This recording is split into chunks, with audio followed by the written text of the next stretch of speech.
मिलता है। और जिस पॉलिटिकल पार्टी ने काम किया है, लोगों का भरोसा उसके साथ है, उसको जीत मिलती रही।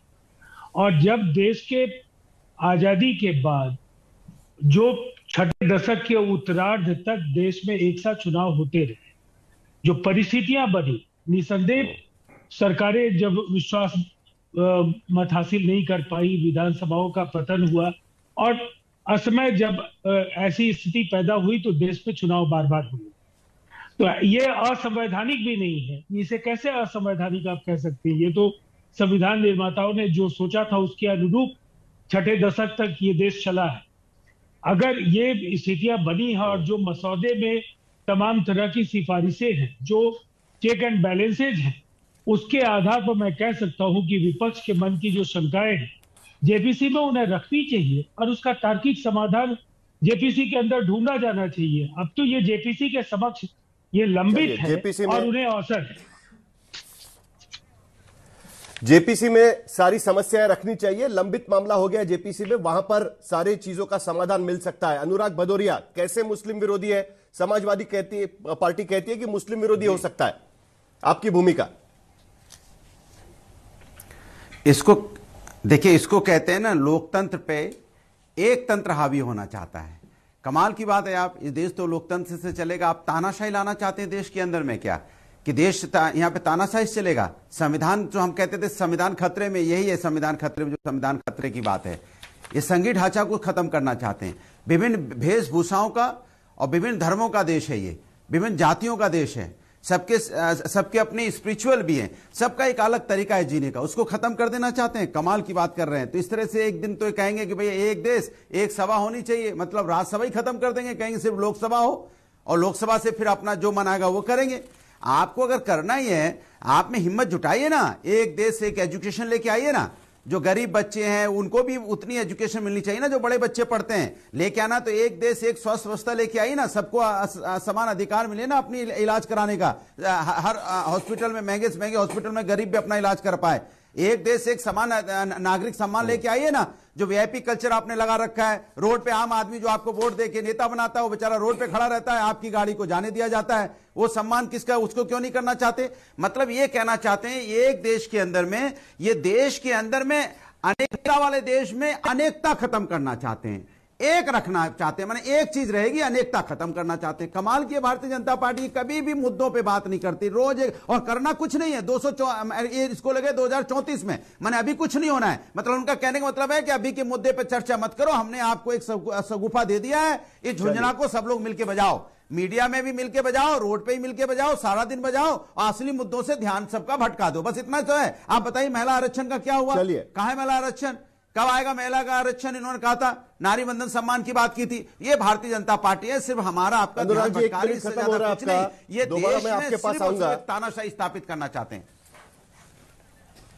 ठीक है, अभी तक आपने बताया नहीं कि भाई मुस्लिम विरोधी कैसे हैं, उस पर मैं बाद में चर्चा के दौरान सवाल आपसे पूछूंगा। लेकिन मनविंदर कांग जी, क्यों आपको लगता है कि ये क्षेत्रीय पार्टियों को खत्म करेगा? अब तो आम आदमी पार्टी नेशनल पार्टी बन गई है, भाई स्वीकार लीजिए ये चुनौती और हो जाइए नेशनल पार्टी। क्यों आपको लगता है कि क्षेत्रीय पार्टियों को खत्म किया जाएगा इससे? नहीं, क्षेत्रीय पार्टी तो साहिल जी हम ऑलरेडी हो चुकी आम आदमी पार्टी, लेकिन one nation one election against the federal structure of this country, ये देश के संविधान के भी विपरीत है, देश के फेडरल स्ट्रक्चर के भी खिलाफ है, और जो states and centre equal right रखते हैं हमारे संविधान में, उनकी स्पिरिट के खिलाफ है। ये एक सगुफा मोदी जी ने छोड़ा है। बताइए, एक स्टेट की टेन्योर आदि, आप उसमें बीच में क्या करेंगे? ऑपरेशन लोटस के लिए छोड़ देंगे? क्या ऑपरेशन लोटस करेंगे देश के गृह मंत्री? किस तरीके का? नेताओं को तो अकाउंटेबल बनाना चाहिए, ज्यादा से ज्यादा पब्लिक में आए। ये क्या करना चाहते हैं कि आप 4.5 साल गायब रहो, फिर आखिरले 5-6 महीने में आइए? ये पॉसिबल ही नहीं है, ये संभव भी नहीं है, और ये सारा अनकॉन्स्टिट्यूशनल मैटर है। और हमारा ये मानना है, अगर एक देश है हमारा, तो एक एजुकेशन सिस्टम लाइए। हमारे नेता अरविंद केजरीवाल जी ने ऑलरेडी ये बहुत पहले से कहा है, सारे देश में सेहत सुविधाएं एक सी मिलनी चाहिए, एक सी बच्चों को एजुकेशन मिले। कहीं तो बहुत महंगी एजुकेशन है, आम आदमी, गरीब आदमी उसमें जा ही नहीं सकता, और कुछ लोग ये अफोर्ड कर रहे हैं। कहीं इतने महंगे हॉस्पिटल है, आम आदमी उसमें इलाज नहीं करवा सकता। तो ये क्या है, एक नेशन एक इलेक्शन।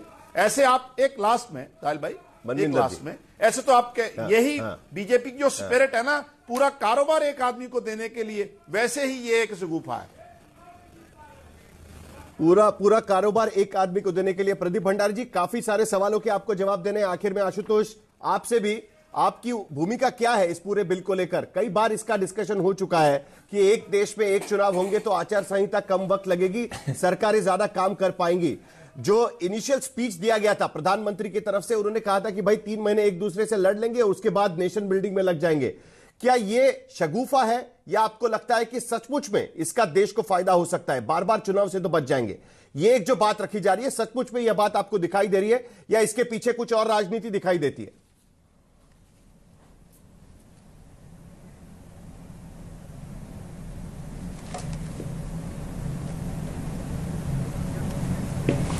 आशुतोष, आप अनम्यूट कर लीजिए, आप म्यूट हो गए। साहिल, देखिए ये बहुत ही एक तरीके के बहुत ही अजीबोगरीब तर्क दिया जा रहा है। दो तर्क दिए जा रहे हैं, उसका कोई मतलब नहीं कि पैसे बचेंगे। पैसे बचेंगे क्या मतलब? लोकतंत्र ज्यादा जरूरी है, पैसे ज्यादा जरूरी है? अगर ये तय कर लो पैसे ज्यादा जरूरी, तो फिर चलो चुनाव ही नहीं कराते। फिर तो चुनाव नहीं कराएंगे तो पैसे खर्च ही नहीं होंगे, तो क्यों उसकी खर्च करो? दूसरी बात जो ये कहा जा रहा है कि सरकारें विकास नहीं कर पाती हैं। अभी आपने देखा महाराष्ट्र का चुनाव हो रहा था, हर दूसरे दिन केंद्र की सरकार जो है वो कुछ ना कुछ अनाउंस कर रही थी। तो कौन कहता विकास के काम नहीं हो रहे? असल चीज क्या है? असल चीज क्या है कि दरअसल ये कान को उल्टे तरीके से पकड़ के देश के संविधान को पूरी तरीके से बदलने की एक कोशिश है। क्योंकि ये तब तक कामयाब नहीं होगा जब तक कि जो लोकसभा या राज्यसभा और विधानसभा, जब तक इनके टेन्योर पूरी तरीके से फिक्स नहीं कर दिए जाते। अगर इनके टेन्योर फिक्स नहीं है तो फिर ये कभी वन नेशन वन इलेक्शन हो ही नहीं सकता। दूसरा, जब तक कि एग्जीक्यूटिव जो है या जो सरकारें हैं वो विधानसभा या लोकसभा के प्रति जवाबदेही से उनको हटाना पड़ेगा। क्योंकि अगर कोई भी राज्य जो अमेरिकन सिस्टम, तो बेसिकली ये भारत के वेस्टमिनिस्टर मॉडल को हटा के अमेरिकन सिस्टम को लाने की कोशिश है, ताकि एक आदमी की लोकप्रियता के आधार पे आप हमेशा सरकार में बने रहें और कुछ और करने की जरूरत नहीं, जो अमेरिका के अंदर होता है। मेरा कहना है कि अगर कुछ भी करने की जरूरत है आज की तारीख में, तो प्रधानमंत्री और मेंबर ऑफ पार्लियामेंट, इन दोनों को के बारे में स्पष्ट हो जाना चाहिए कि 2 टर्म से ज्यादा ना कोई मेंबर ऑफ पार्लियामेंट बनेगा, ना 2 टर्म से ज्यादा कोई प्राइम मिनिस्टर बनेगा, ना 2 टर्म से ज्यादा कोई मंत्री बनेगा। अगर इतना ही कर लिया जाए तो मंत्री, प्रधानमंत्री, सांसद अपनी जवाबदेही तय कर लेंगे। लेकिन ये जो तय कोशिश है, यह पूरी तरीके से संविधान को बदलने की बैकडोर से कोशिश है। संविधान को बदलने की कोशिश है। प्रदीप भंडारी, करीब करीब कई लोग ये कह रहे हैं कि भाई आप संविधान को बदलना चाहते हैं, किसी भी तरीके से आप ये टेन्योर फिक्स करके जो विधानसभा के अधिकार है उसमें घुसना चाहते हैं। और फिलहाल आपके पास 2/3 मेजोरिटी तो है नहीं, तो इसके लिए आप ज्वाइंट पार्लियामेंट्री कमेटी को भेजा जा रहा है। लेकिन एक इंटरेस्टिंग सवाल मुझे यह भी पूछना है कि बार बार यह दलील दी जाती है कि पैसे बचेंगे, पैसे बचेंगे, लेकिन पैसे किस तरीके से बचेंगे? यह रामनाथ कोविंद की जो रिपोर्ट आई है, 450 पन्ने की कुछ रिपोर्ट है, उसमें कहीं भी यह लिखा नहीं है कि भाई पैसे किस तरीके से बचेंगे। इसका जवाब आप किस तरीके से देना चाहेंगे प्रदीप भंडारी? और उसके बाद अनुराग भदौरिया, अगर आप उसका जवाब देना चाहें कि भाई मुस्लिम विरोधी कैसे है। पहले प्रदीप भंडारी। जी साहिल जी, 4 विपक्ष के साथियों ने मुझसे सवाल पूछा है, तो मैं चारों विपक्ष के साथियों का जवाब देना चाहता हूं।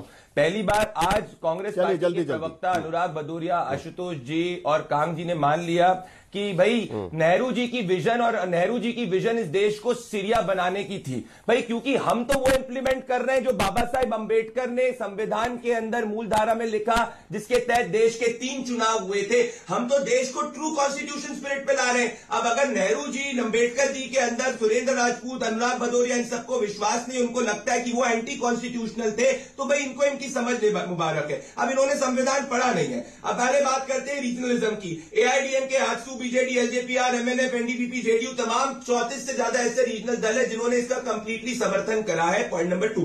पॉइंट नंबर 3 की मैं बात करना चाहता हूं, भाई कौन इलेक्शन के बारे में ज्यादा जानता है और कौन कॉन्स्टिट्यूशन के बारे में ज्यादा जानता है? आशुतोष जी ज्यादा जानते हैं कि बाबा साहेब अंबेडकर ज्यादा जानते हैं? आशुतोष जी ज्यादा जानते हैं कि 1983 की इलेक्शन कमीशन की रिपोर्ट ज्यादा जानती है? आशुतोष जी, अनुराग भदौरिया जानते हैं कि 1997 की लॉ कमीशन की रिपोर्ट जाती है? आप एक भी पार्लियामेंट की बॉडी बता दीजिए जिसने इसका विरोध किया ऑन पेपर 1980 से लेकर अभी तक। इनफैक्ट जो अब सुरेंद्र राजपूत जवाब दीजिए कि संघीय ढांचे सुरेंद्र राजपूत जवाब दीजिए। आर्टिकल 327 के तहत पार्लियामेंट को अधिकार है कि आप इस तरीके से अमेंडमेंट कर सकते हो, आप कैसे इसे अनकॉन्स्टिट्यूशनल कह रहे हो, जो आज पार्लियामेंट भी सवाल उठाया था। सुरेंद्र राजपूत जल्दी से।